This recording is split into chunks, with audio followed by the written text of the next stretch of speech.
شاربي ماله ديمو أمانتان ثم أمانو سما كفروا جرا مانوينو سكنني وريبني حتى سكنني بولو سكنني أكيسة حتى سكنني بولو سكنني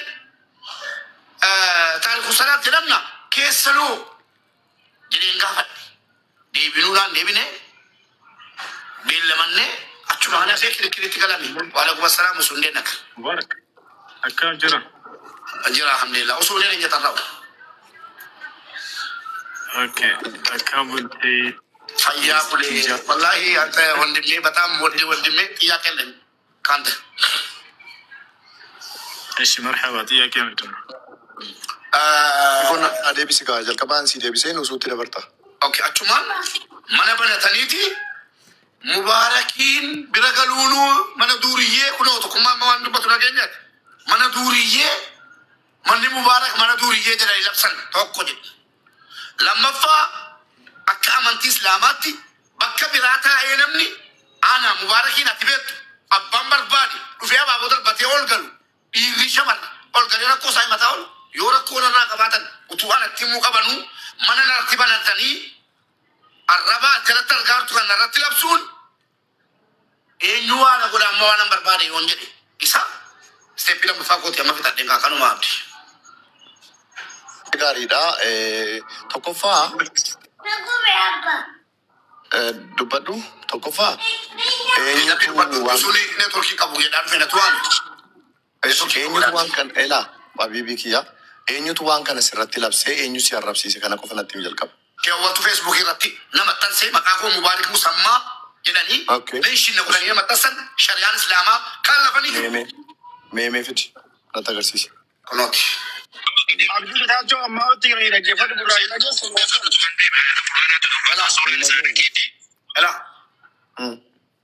Ala.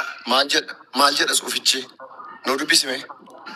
Jidduu kana yaanni mubaarik musammaa naaf hin galle jedhanii eegalan hamii isaanii. Ashi. Dubbifadhu. Ifan erga. Arguun danda'u kan silkii tokko qaba naaf. Maaliif guyyoota lamman kana ijoollee akkuma argetti dubbattu maqaa sheekaan fidee waan hin taane haasofsiisutti jira jedhe mallattoo gaaffii. Eengadda Hamzaa Jaabir har'a immoo gurbaa Bashaar jedhamu jedhaniin tokko galchee falmii goosisaa ture. Maalidha wanni kun? Maalidha akki kun? Eengadda sababa inni namoota 4,000 ol walitti qabee ustaaz jedhee Hamzaa fidee ijoolleen wal falmisiisaa jiru argeef dirqamee seene wanni kun dhiifamuu qaba. Namni itti dhiyaatan itti himaa isaanatti dhiyaatan. Suuraa gaaffii kola isaan caalatti dhiyaatan isaanatti dhiyaatan dhufanii ta'anii mubaarak wanni kun sirrii miti naan jennaan irraa fudhachuu illee tokko. Lammaffaa muslimni tokko waalaikum salaam busuu gaggeesse gaabdi. Nama latti galchinaa nama tokko latti galchinaa nam tokko latti galchinaa kana booddee.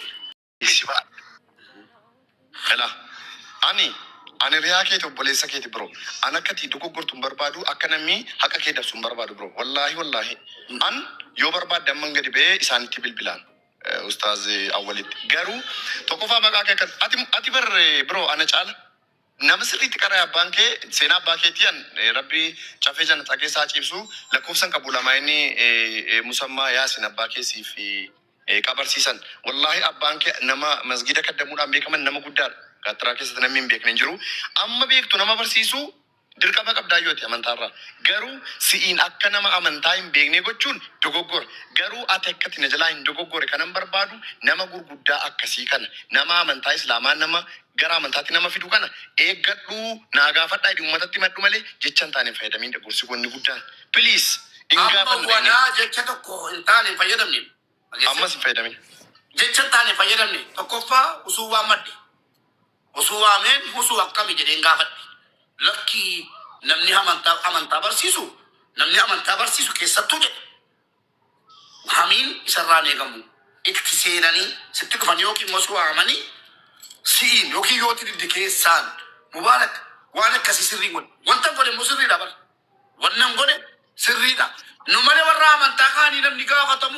indandau yani wa baru dandenyu no amanta be na wa barbane gafanne baru dandenyu wa nu dibe tokko dandenya be ga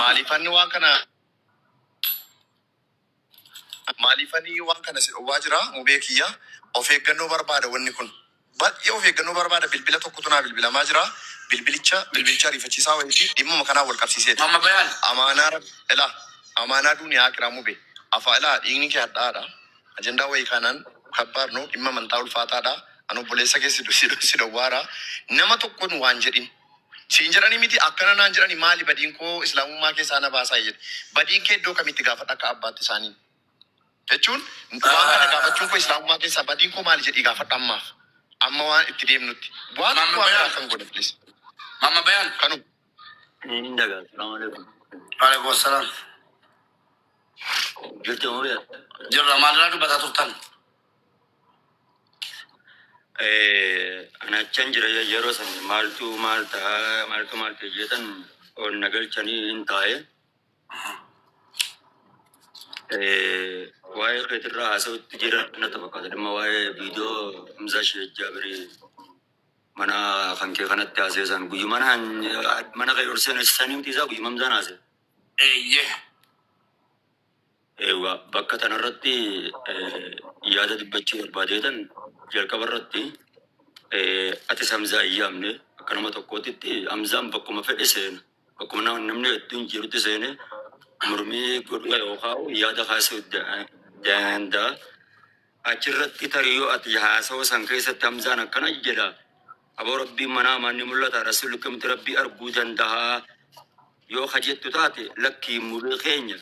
Akkasii miti akka itti yaaddesan akkasii miti jennii suutatti asumatti yookaan Hamzuma sanuu si biratti sa'aatii qabatanii yeroo itti qabatanii waliin haasa'u. Alikoo wantan Ustaaz Hamzaa Sheekh Jaabiriin gaafadhe Ustaaz Hamzaan jeen wayyee salaamu alaikum alaikum assalaam namni rabbiin arge yookiin rasuulli rabbiin arge jiraa jedheni gaaffii kana namni rabbiin arge yookiin nabiyyiin rabbiin arge ni jiraa jedheen gaafadhe ajandaa kana ture deemaa jira teengadas jarri husuu waliin haasaa turanii husuu fi tanaan mana kansa na ribannaan kute viidiyoo waraabames nan dhabe jedhe akkuma nu fedhe rabbiin hin deddeemaa rabbiin hin fiffiigaa maaloo waliin jedhaa turanii husuunii fi effooy maal irratti goolabame jedhee haasaa dhaqee achumaan Ustaaz Hamzaan dhumnaan ol galcheen Ustaaz Hamzaa gaafadhe. Ustaaz Hamzaa maaliif gaafate? Ustaaz Hamzaa irratti labsii ba'ee jira. Shari'aarraa gaafachuun haraama. Ustaaz Hamzaatu nama qaraalee. Ifa maaliif hin goonere? Maaliif footoo isaa fayyadamanii islaamummaa keessaa ba'eera Ustaaz Hamzaan? Ustaaz Hamzaan islaama miti jedhanii maaliif irratti labsinere amantaa isaa barree irraa dhiibna waan naan galle jira an akkasii sodaata kana sodaadhu waan an dubbachuu barbaade fuu ifattan dubbadha Ustaaz Hamzaa Sheekh Jaabir amantii biraatti gale sumarraan kaasa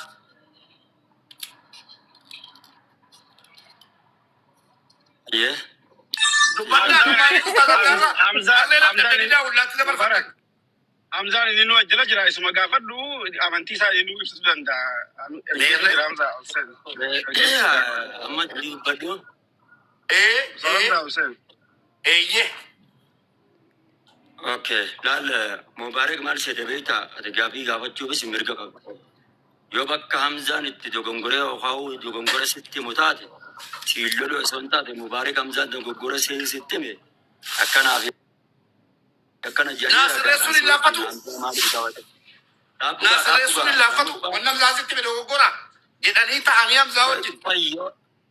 Oye gabaree nan fitadhaa qoy. Lammaffaa isa maali waa gaafattaa jechuun sirrii miti waan isaan dhibe immoo waan dhibe gaafachuun mirga qaba waan yoo waan ati isa gaafate sanarratti inni dogongora kan ibsu taate Bakatan ini dogongoro ang kanan CV bisa jani ragadan CV du. walitti galchee dogoggora innaan walitti gadhiisee sa'aatii afurii ol falmanii dadhabee nagaatti jedhee ofirraa buusee hunda jira. Yeroo Me mubarak isa kopsi. Mama be angize kiti sama karen jini di saniyat. Mala fanto araba madasi ka ba ko sayo. Awam mani erga carra fitani na din na. okay, laafaa jiru badu gaafii qabatu dhiifama hojjetu. Nama hamachuun wanna dhaan irratti raawwatame haraama moo halaala? Bakka hin jirretti maqaa koo kaasanii haasa'uun bakka hin jirretti bakka hin jirretti maqaa koo kaasanii haasa'uu halaala moo haraama? Maafa godhattu waan hin dandeenye maal namaa deebisaa jirtanu waa'ee kooti irraan sin gaafadhe. Haram. Isin haraama? Ustaazonni haraama irratti hojjetaa jiru. Qabadhaa. Kanan inni deegalaa danda'a kun ustaazonni shahaadaa sidii qabachiisaa oolan haraama irratti dalaganadha. Qabadhaa kana jaalli miraan waraabinaa ergi. Ustaaz Hamza assalaamu alaikum. وعليكم السلام ورحمة الله وبركاته. كم جرتن مبارك. Naka dhiifamaa wajjin gaaffiidhan deeggadda isin gaafadhe dhiifama wallaahi gaaffiidhan deeggadda isin gaafadhe ol isin galchee na yaadachiisuu dandeessu akka uummanni dhaga'u. Eeyyoo gaaffiin ati na gaafatte ol na deeytee hussuu fi iffooy haasa'uu turanii ani dhageeffatuun turee jidduuniin hirribni na fudhate rabbiin ni fiiga jechaa turanii rabbiin harkaa lama qaba jechaa turanii namni rabbiin arge jiraahii jettee na gaafatte. Dhageessanii? Hoggaa kanaan ani siin jee rabbiin subhaanahu wa ta'aalaa hin argamu.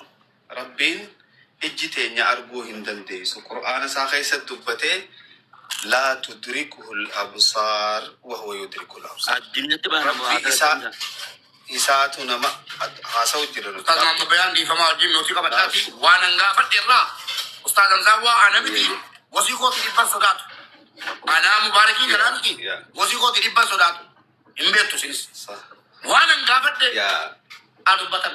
Kana na gaafatte kanan sii deebiseen rabbiin namni silaa arge nabi Muusaa argaan siin jee rabbi subhaanahu wa ta'ala. Namni silaa arge nabi Muhammadiitu rabbi argaa. So rabbiin ifi dubbatee ijji takka isa arguu hin dandeechu. Sammuun takka isa fiduu hin dandeessu. Sii galee sammuun teenyetti amanuu dandeesse malee rabbi hakkanaati. Sif akkanaa qaba. Bifa akkanaa qaba. Miila qaba. Miila jahannam keessa kaaya. Jaanii rabbiin isaa wasafan kuni rabbi caalamaatii miti. Rabbiin waa takka ittiin fakkaatu. Sammuun teenya fiduu hin dandeessu jeen sii deebise achirratti ol seenanii mormii eegallee inumaatuu yeroo dheeraa haasoyne boodarratti atillee makiinaa keessa seentee waan akka dadhabdee wahii narraa deemaa jettee nu guuftee fudhu. Akkas. Maal malleessika abdii kee gachootu dhumaayyuu Ustaaz Awwalii fi Ustaaz Hamzaa wal duuka anasiin buuse jedhee buusee achumaan nananis galatoomi abdii koo jedhee hojjinaasee hunda warraa hin buufne cufadhee deeme. Ani karabbii kiyya warri gaafa sana jirtan amaariffa dhageessan iffooyi usuu gaafataa ture maal jedhee rabbiin keessan hin fiiga jedhanii rabbiin keessan hin deema jedhanii miila qabamoo harka lama qabamoo maaloo wallaahi rabbi qalbii koo jijjiiru narra fe'a. Kana jee rabbiin ni fiigaa jennaan ni fiigaa jeen akkami fiigaa jennaan alta gallasam jeenu sun. Maal Galee sanan gaafadhee na deebi'e. waan kana fudhatee fiiguu ture. Yaa. Kanalii gaafadhee gaaffii kana eenyuun gaafadhe narra fe'e eda narra fe'e achirratti naa deebisaa jedhee gaafannaan isaan lakki rabbi mul'anne hin mul'atu sii rabbii footoodhaanis fakkeenyaanis hin himamu jedhan akkamitti Ustaaz Hamzaa Shee Jaabir mana galfatee gaafataa dhaaf haraamni irratti dalagame haraamummaa immoo anaa miti Ustaaz Maamma Bayaan miti usuunis jedheera Imraaniin fideen gaafadhaa amma bakka ulamaan jiru irra deemee gaafadha jala deema. Wanna tokko ittiin jedha yeroo tokko carraalaa kennii danuu taa'eera. Duriyyee jecha jedhu fayyadamaa ture narrasi mana duriyyee kanarratti yaada kennaa. Duriyyee dhugu miti Mubaarakis ta'eerasi duriyyeen nama dhugu nama tuutu nama sakaraanu nama waa namaa saamu nama waa namaa nyaatu nama daangaa namatti darbu, nama ganamaa galgala nama arrabsu, nama of hin beekne, nama akkasiitiin duuriyyee jedhama. Nama zimmi jedhee jireenya isaa jiraatuuni, nama gargaaruun namaaf faayidaa ta'u tokkooni eenyu duuriyyummaa kennuun hin ulfaatuyi akkuma gaaffiitti duuriyyeedha jechuun nama guyyaa tokko bu'aa namaa buuse, miskiina tokko nama bu'aa buuse, nama jechuun waan arrabsine daangaa rabbiillee hin cabsine nama tokkoon duuriyyee jedhaniitti moggaasuun kun Hamzaan illee naaf deebisu waan kana yeroo hedduu kana fayyadamu gareen garaagaraa jechuudha bal'oo jechuun barbaadu gareen garaagaraa jecha duuriyyee jedhu fayyadamu intaati quraanuma keessa jirti moo duuriyyee namaan duuriyyee abalu duuriyyeedha jechuun Hamza akkam waansa moo jaruma kallaqate moo islaamummaan wallahi rabbii laman taalettan kakadha rabbii laman taalettan kakadha jara caalan islaamummaadha gumaache qomo koodha hadhee kana jara caala jara duuriyyee naan jedhe kana miira keessa kan Mube dhaabaa islaamummaa gumaache maqaa qabataman Mube dhaabaa nama lubbuu namaa baraare hambise Mube sorry nama lubbuu namaa hambise Hamzaan deebisu obsi mube akkamitti duuriyyee jedhamaan kan sanuu warra shahaadaa qabsinne jedhee asirra deddeemuun duuriyyee akkamitti naan jedhame Mubarak amma Mubarak Ela di tokkee ko dhiifama guddaa mangistii kiyya Mube laayiviin kun ajaadha Mube kiyya ati duuriyyee miti yaa ta'u obboleessa kooti yooma duuriyyee taate immoo si gorsinee si qajeelchina ati nama guddaadha obboleessa kooti nama sagalee ta'aa turtedha carraa kanatti akka namni biraa fayyadamu barbaadu namni biraa yeroon si jiru namni waraabbatee nama gurguddaa akka ittiin cabsuun barbaadu nuti namni laa ilaaha illallah muhammadu rasuulullaatti amane hundi islaama muslima nama muslimaati si galee atis Hamzaanis ustaaza walis namoonni hundinuu si galaami kanaaf ati duuriyyee miti namni duuriyyee dha'u siin jedhes namni immoo hin dogoggora jecha sana maaliifan jedhame jedhi laayivii irratti dubbattee boru sagaleen kun waraabamee boritti sheenoof ta'itti yaaddoof ta'itti qaanoof ta'a tasgabbaa'e ustaazota biraan sii fida siin galcha gaafadhu adabadhu naafidi ayyee naafidi eenyuun si maqaa namaa kennu kan Hamzaan